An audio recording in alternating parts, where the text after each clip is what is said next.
l'Ajuntament ha atorgat els tercers guardons Pobles de Fonollosa, un reconeixement i homenatge a persones, entitats o col·lectius dels pobles que han destacat pels èxits assolits, la trajectòria personal o per la promoció que han fet del municipi.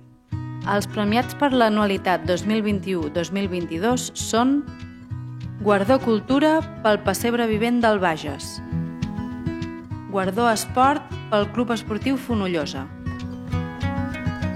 reconeixement a la trajectòria i mèrits esportius per Ferran Cerarols Torra i Pere Torres Palà.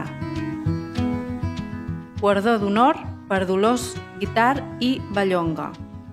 L'acte institucional de lliurament dels guardons es celebrarà el divendres 31 de març a les 8 del vespre al local social municipal de Canet de Fals. Al finalitzar, s'oferirà un sopar pica-pica, pel qual cal reserva prèvia al web municipal. Ajuntament de Fonollosa. Junts millorem els nostres pobles.